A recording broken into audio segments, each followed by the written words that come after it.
Okay, I'm back. So here is part 2 for the Invictor Tactical Warsuit from Warhammer that is made by Joytoy. So on part 1 we checked the Space Marine figure itself that is actually inside there, and now on part 2 we will be looking at the whole Warsuit thing. So as far as I know, for those who have been knowledgeable in Warhammer, and well, I can't say I am as knowledgeable as other people, but still, I am aware that there is this mech, or that's referred as the walking coffin. So as far as I know what that is basically, I believe it's slightly more bulkier and maybe slightly taller than this, but on the inside, instead of having a full-fledged, regular pilot, there's actually literally a coffin-looking thing on the middle. So inside there is usually either a damaged soldier, or a damaged, or who's been crippled, or who's no longer able to be in service in terms of combat when it comes to a Space Marine, but they still want to serve the Emperor, and then they still want to fight. That they put them in life support inside that coffin, and then they let them fight inside that gigantic mech suit. So this is basically a simplified a simplified version of that. So instead of having a Space Marine that is on life support, now is controlled by a full-fledged regular Space Marine. And according to the wiki, basically this one, the pilot for these warsuits are usually chosen very carefully. Usually Space Marines that are willing to help and support their battle brethren in battle are usually chosen to pilot these. So because these units, or mech units, are meant for full support, not to be like going first, not to be in front of the main battle line, as far as I understood that. Alright, so as usual, let's go over what we get. So first of all, what you get, of course, obviously the mech suit itself. Now when you first get out of the box, there are going to be some parts that you do need to assemble. So number one, sorry about that. So the feet will be detached, so you have to attach the feet. Number two are these parts. So these two are the antennas. So you get a long one and a short one. All you need to do is basically attach these onto the back section right over here. So I hope you guys can see this, but basically there should be like a small peg around peg section right over here, and all you need to do is just plug it in. So keep in mind, the one I have is a display model, so I think some parts are a bit loose, so which is why the small antenna is a little bit on the wiggly side. So if these type of stuff bother you, so don't get too serious, because keep in mind, mine was a display sample. I assume anybody who buys a new one shouldn't have this issue. So yeah, and this is a pretty easy fix. You can either apply glue, or you can stuff in some extra toilet paper on there, and then push it in, and it will be locked into place. Other than that, you get this gigantic bolt gun. Yes, you heard me, a gigantic bolt gun that's used by this thing. Although, based on the pictures I've seen, it doesn't seem like this is meant to like hold, like figure-wise. Mech-wise, obviously it's supposed to hold it, but I don't think it's really meant to actually full-fledged hold it, because I've tried my best to hold it and it just doesn't work. But once again, you have a hole there, and there should be like a peg here. All you need to do is reconnect that. And there you go, you're good to go. Now, just before we start in terms of articulation, since my channel is more known for the gunpla aspect, let's see some size comparisons. So here is a typical 1:144 scale gunpla kit. Once again, you can see the size difference. And now here is next to a 1:100 scale masquerade kit. Now this is not the best example to use, because usually the F90 units are slightly smaller than the typical mobile suit that we see in the Universal Sentry, but still you can definitely tell how big this thing is. So which makes me very excited for this, because I have not reviewed something this big in my life, other than the Converge white base. Alright, so let me get closer and let's see what we got. So compared to most of the stuff I review, usually there's a head of the mech. So in this case, there's no such thing, but instead on top of here, we have this, I'm assuming this is some sort of a missile launcher. It can go backwards, downwards as well. It does not twist as far as, it does a little bit twist. So there is a joint here, and on the bottom section, the blue section is the part which allows you to rotate a little bit. And it can go 360. Now, just to be on the safe side, I am going to take off the antennas, because I don't want to accidentally break these, because I have had cases where I accidentally break off antennas like those. So that's that. Okay, so before we take a look at the articulation on the arms, let's look at the back, since there's not much stuff moving around the back. So looking at the back, there is just amazing amount of mechanical detail here. I am just mind blown, because keep in mind, the stuff I buy it's not usually like these kind of stuff, so I am like very mind blown by these kind of like new stuff I'm looking at. But still, yeah, it's definitely something we don't see every day or on my channel. So we have this very nice looking skull symbol here. I'm not sure this is scratched on purpose or this is just, you know, because mine is a display sample, it just got scratched on the purpose. But still, that looks really good, and the metallic, you know, like these details here, they did a really good job. I think this is what they call like matte finish or something like that, but still, very nice looking design here. So no parts actually move. These cables are not actually tubes, these are just all plastic, so no need to worry about these like decaying over time, because while like rubber tubes, rubber parts may look good on the kit itself or product itself, in time rubber parts are going to deteriorate over time. So such as polycaps, those are going to deteriorate in over time. It's just the fact that Bandai polycaps, they just last longer compared to others. But yeah, so there's nothing too special. I don't think there's anything that opens up from the back section as well. So yeah, no big deal. Now I would like to mention, while this figure does have a lot of good articulation, at the same time they are extremely stiff. So when you're first operating this, there might be some parts that are just very difficult to move. So just be careful about that. All right, let's start with the arm. So on the right arm, on the left arm, we have a typical, you know, gigantic mech arm. So that actually has hands and fingers and such. You know, a standard, you know, robotic arms thing going on here, and we get a nice symbol going on here. And let's see how it moves. So most of these joints are going to be ratchet joints compared to the Space Marine figure. So let's go 360. Oh God! Yeah, you can see, you can hear the good ratchetness sound. Oh boy, that hurts. And then going to the side, also about roughly 90 degrees as possible. Also ratchet joints. Now I don't think there is another rotating point here on the arm, so I'm not gonna force it. And then on the arm itself, you do get a roughly about, oh boy, that was close. You do get a bit of less than 90 degrees bend for the arm itself. Or oh, there we go. Yeah, so, but I think it can slightly go backwards at the same time. So oh well. And yeah, it doesn't seem like it's falling out. And then the hands, now each finger is articulated, and you can actually rotate the hand if you want to do so. Each hand is actually connected to like a very tight ball joint here, so you can slightly swap or change the finger location a little bit by bit.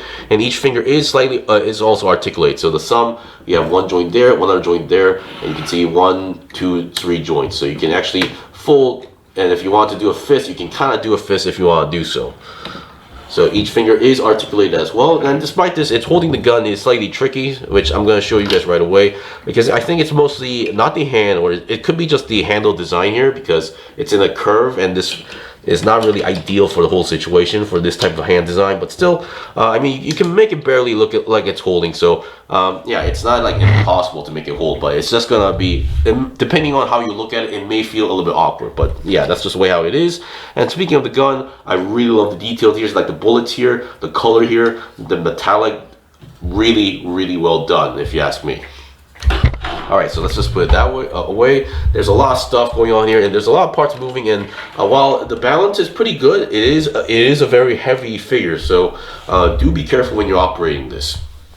Okay, because when you drop this, there's definitely going to be some parts that can break or get damaged because it is so heavy. All right, there is no, as far as I know, or based on the stuff I am touching, I have not found any die-cast metal so far. I have been following Jobby the Hog's techniques, but yeah, I haven't seen one yet. All right, so since we are here in the middle, let's talk about the cockpit. You can actually open this section up. If you're having trouble putting in the figure, you can also open this section, lower section here, so you can have a little bit more space going on there. And yeah, and if you push it a little too far, that may happen. So make sure you want the figure is in the correct position here. So, and make sure that it is holding the, you know, the steering parts or handles or piling. Yeah, it is holding the controllers properly, and you should be good to go. So yeah, getting mostly what I've noticed is that these parts on the back kind of collides with the shoulder armor. So make sure the shoulder armor does not collide with these parts. And then weapon-wise, you also have these parts that can open up, or it's usually folded down. You can open this section up and reveal these two gigantic guns. So you can see the the bullets here. I'm not sure what they call these. I forgot, in the ammo belts, or was it, or ammo chain belts? I forgot the exact term for these, but yeah, you can see these details. Once again, all plastic, no metal as far as I can tell, but they did a really good job on the coloring, if you ask me. So very satisfied. This thing is loaded with weapons. Now looking at the other arm, once again, same articulation for the gun arm itself. You have a gigantic gun arm here. Also, very ratchet joints here. I'm actually giving a lot of strength, and then going to the side should be no problem. And then you can actually rotate this 360 if you want to do so. Make sure you know where you're rotating this. And then bend-wise, because it can go a little bit more than like 90 degrees if you ask me. And let me just reposition this. There we go. And yeah. And you can actually, for this arm, you can actually detach the gun if you want to do so. I'm not sure why this is a thing, unless they have like more add-on parts for this, or a different, option part for the gun. So once again, we get a very nice skull symbol as well. And then the gun, there's no moving parts of the gun itself. You would think that there would be some sort of piston action, but no, that's not the case. But also these cables are all plastic, so you don't need to worry about those ripping off as well. Just excellent design, excellent color scheme. I really love this. I actually really want, now this being a figure, I wouldn't mind if they released a smaller version with fully articulated, model kit of this. I would actually try and buy and build one of those. I do know the ones from Games Workshop, those are meant for board games, so they don't really have articulation. I mean, I could imagine some like crazy YouTuber, buying all the stuff here and then using these Joytoy figures to play a whole game session. That would be amazing. Although you would need a very large area, I would assume. Alright, so for the main body here, now this thing is entirely the main body. Now there is a bit of articulation here, so as far as I know, I'm not sure if you guys can see that, but there is a gigantic ball joint inside there. So you do get a bit of a forward, tilting there. Forward tilting, backwards a bit. I'm not sure if you guys can see that, but yeah. And then twist is also possible, but once again, because this thing is so heavy, it's very hard to move. And there are parts colliding with each other, so it's not really ideal to move this 360 on the top body section. But if you can clear a path, maybe I think it is technically possible to do so. But I am not going to risk it, and I don't think it's really meant to do that. Now the leg parts were the most tricky parts for me to move around. So as far as I understood the articulation here, when you're going to move the legs, you should not only hold this part, you have to hold this area as well. So it can go backwards, not as much as you think. So there's a limit on how far it can go because of the design here. But forwards, so looking at the side, this is as far as it goes. Oh, let me just move the arm. There we go.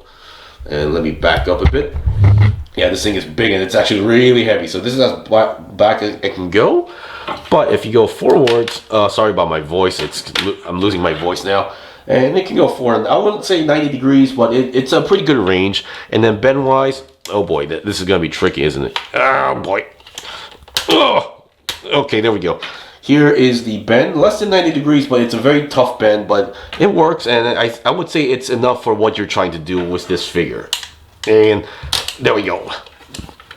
Now another part that I would like to mention that almost gave me a heart attack were the feet. So once again, the feet, you can detach them as well, and this thing does have a pivot, but the pivot itself is also on a ratchet joint, which I have never seen in my life. And this ratchet joint was extremely tough to move. I was actually worried I was going to break these parts off. So I don't know, maybe future releases they can maybe ease this part a little bit more, or maybe just make this part in die cast in case of this thing breaking. So yeah. So just to give you guys an idea, there we go. You can see there's a ratchet. I think that's as far as it can go. There's only one bend. Yeah, there we go. And let me just put this down just to show you guys the feet. Oh man, that was heavy. All right, so you can see there is a ratchet joint here, and each toe, I'm just gonna call these toes, other than the back one, they each have a bit of ratchet joint, so you can go up on each side and down on each side. Now I'm not sure how helpful these are. Now I assume these are meant to be used for if you're putting your figure on a tilted area, this is what you use. But yeah, you're gonna have to do some lot of calculations there to make this look right. And then the front also can go up and down, and all of them are ratchet joints. Once again, excellent, well done. So yeah, as long as you can, if you now know how to control them, the ratchet joints and the pivot point on the feet, you should be able to pose this wherever you want. And I forgot to mention, the leg can go also, this is the way how it's all folded all the way in, and then all the outwards wise we can go this far, And we have this piston here. I'm not sure if you can see that, but there's actually a little bit of oil applied there. I'm not sure if they did this on purpose or there's just some on mine. So if you don't like that, I guess it should be safe to, you know, to clean it off, because this is plastic rather than metal. So who knows? All right, so we've seen the basics here. I'll be right back with a demonstration, and we'll end it off there. Okay, I'm back. So I did clean up a few parts, and then I reattached the antenna. I attached the gun back to the side area, and I actually tried to hold the gun as much as possible, but once again, it just doesn't get the right, you know, position as far as I've been doing. So maybe, because even on the box, it doesn't really mention, like, it doesn't show a picture holding the gun as well, and for some reason my box didn't really have the instruction manual because it was a display model. So who knows? But once again, if you can get a very nice pose of it, do let me know. I have tried myself. It just doesn't really work as much as I expected. But still, other than that, I really love the other weapons that is applied here as well. And at first I did have a lot of trouble, you know, posing with this thing. But after being able to master, figure out what part moves this, what's the limit of the ratchet joints, it was so much fun just displaying this guy in general. So once again, yeah, if you do want to see more mechs, more vehicles from the Warhammer series, I would definitely, that's fully articulated, that's fully functional, I would definitely support Joytoy for this as well, because I do know, like, McFarlane also makes Warhammer figures, articulated figures, but those are more of action figures. They don't go for the vehicles or mechs as far as I know. And Joytoy is the only area that I know, or company I know, that actually makes these fully articulated mech figures, vehicles as well. So I would love to support them as well. Anyway, that was pretty much it for the review. This was the Invictor Tactical Warsuit from Warhammer that is made by Joytoy. Once again, I would like to thank Joytoy. Thank you for supporting my channel. Thank you for letting me buying this at a very good price at the toy fair. Once again, I really hope you guys can be successful in your business and keep producing more stuff from the line as well. Anyway, if you guys got any questions or requests, leave a comment below. If you guys got any questions or requests, just let me know in the comment section, and I will try to answer them as much as possible. Until then, see you guys next time.